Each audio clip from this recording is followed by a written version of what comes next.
आप बोल दियो मोदी को और अमित शाह की पुलिस को रामपुर जांगड़ा को गिरफ्तार कर ले।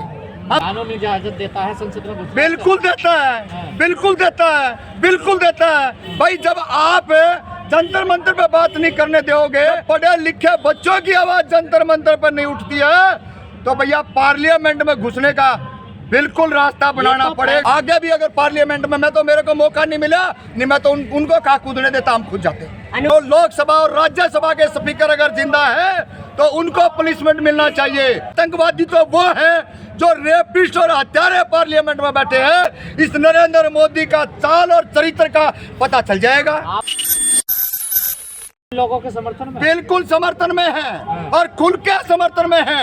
और वो जो काले नाग हैं उनको भी कह देना चाहते हैं, अगर बच्चों के वही जो अंबेडकर की बात करने वाले हैं, मैंने बहुत से इंटरव्यू देखे हैं जो खुल के इन बच्चों के समर्थन में नहीं आ रहे।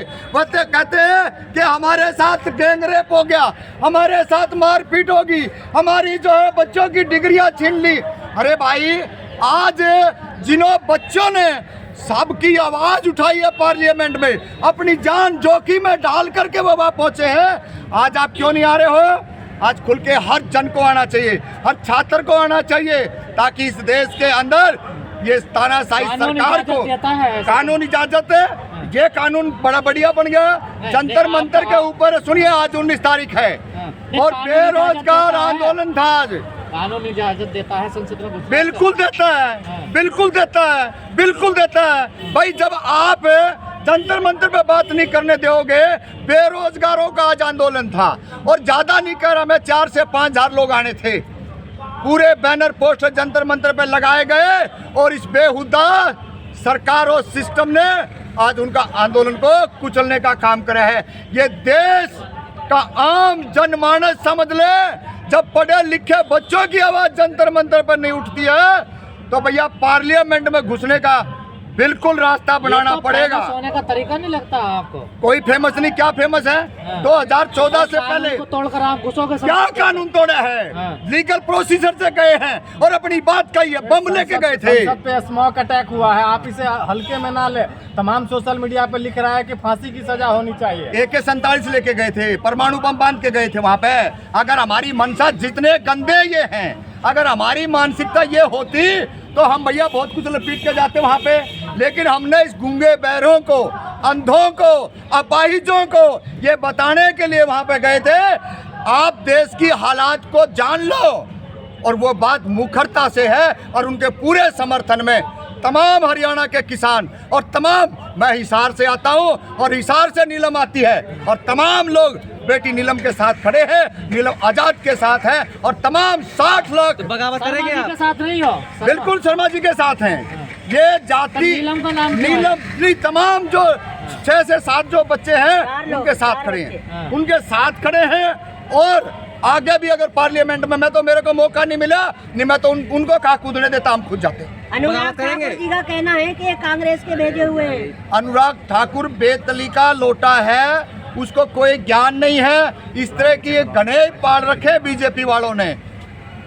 ये समझ लेना, इस देश का बेड़ा गर्क अगर किसी ने किया है तो यही लोग हैं अनुराग ठाकुर जैसे। तो अब मिल गया रोजगार इनको? हाँ, रोजगार मिला ना। नरेंद्र मोदी जी कभी भी नहीं बोला था। 1.5 साल में जुबान खोली थी किसान आंदोलन में, तीसरे दिन आ गया सांप की तरह से फुकते ही और क्या कहा जांच चल रही है। और अभी तो देखिए इस देश के नालायक को आपको बताना चाह रहा हूँ। वो नालायक जो मुख्य दर्शक बन के देख रहे हैं, वो जो मुख्य दर्शक बन के देख रहे हैं, कौन देख रहा है मुख्य दर्शक बन के? ये बात समझना पड़ेगा। प्रधानमंत्री की मजबूरी होगी है और प्रधानमंत्री ने आके बात अपनी रखी कि सब कुछ निगरानी में जांच चल रही है।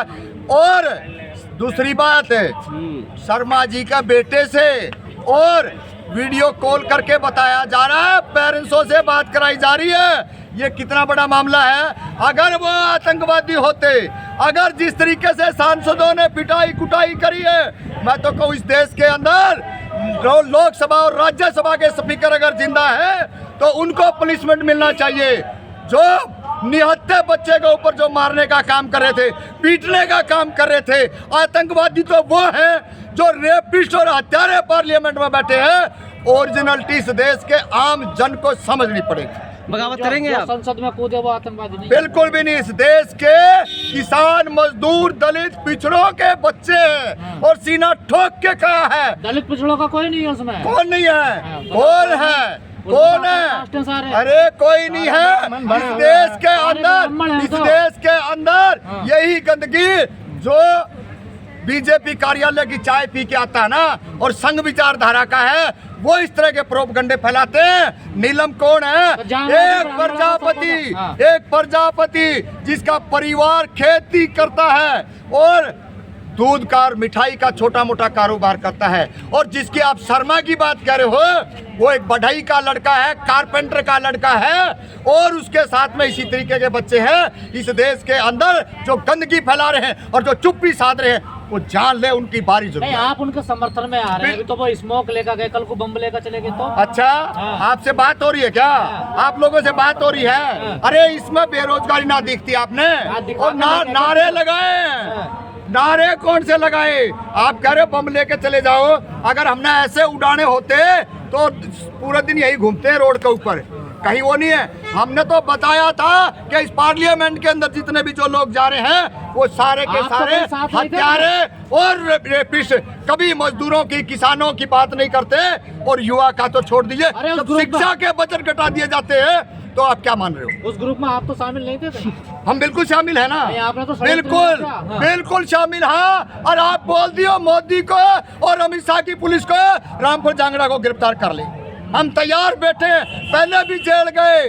अरे ये कांग्रेसी कौन से दूध के धुले हैं? 19 जून 2014 को भूपेंद्र हुड्डा मुख्यमंत्री हरियाणा का था, और जब काले झंडे दिखाने वाला हरियाणा में कांग्रेस को भगाने वाला अकेला ये रामपुर जांगड़ा था। कांग्रेस का पतन वहां से शुरू हुआ था, और आज भी कांग्रेस सत्ता में नहीं आई है। बीजेपी से पैसे ले लेके? अरे हम क्यों बीजेपी से लेंगे?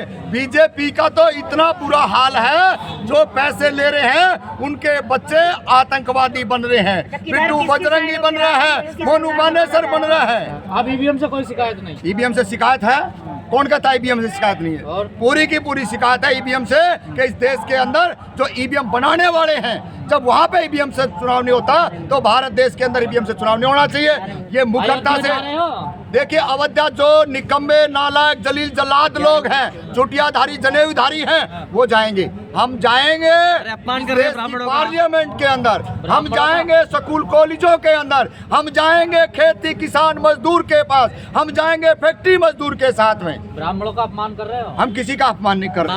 उनकी? अरे हमने इनके शराफों से बहुत आगे निकल गई, बहुत आगे। ये झूठे पाखंडी, इनके पास ये भस्म कर देंगे। अरे इतनी अकल, इनमें इतना दिमाग होता तो पहले बता देते पार्लियामेंट में ये होने वाला है। मंदिर बनवाया है, सर ऊंचा होना चाहिए आपका। अच्छा, मंदिर पर जाके कटोरा लेके बैठ जाओ और भीख मांगो वहाँ पे। सनातनी मंदिर के अंदर दान जो मंदिर जो बनवाने वाले लोग थे, आज उन्हीं को जाके पार्लियामेंट में आवाज देनी पड़ रही है। आप तो पिछड़े हैं, दान चढ़ाइए ना। अरे भाई, हमने बताया ना, जिसको जो बाबरी मस्जिद की पहली ईंट उखाड़ने वाले लोग थे, वही आज कहाँ खड़े हैं। वो जो मंदिर जो बना है, उसके अंदर किस पांडे जी को बनाया है मठाधीश, ये तो समझना पड़ेगा उन लोगों को कि आपने इस देश का संविधान चाहिए या देश के अंदर शिक्षा रोजगार चाहिए।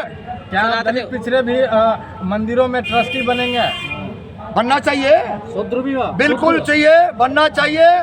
और जब तक वो 5 मठ हैं, इन 5 मठों में से अगर वो हमारे को हिंदू मानते हैं तो चैलेंज के साथ कह रहा हूं मैं हम 3 मठ हमने दे दो।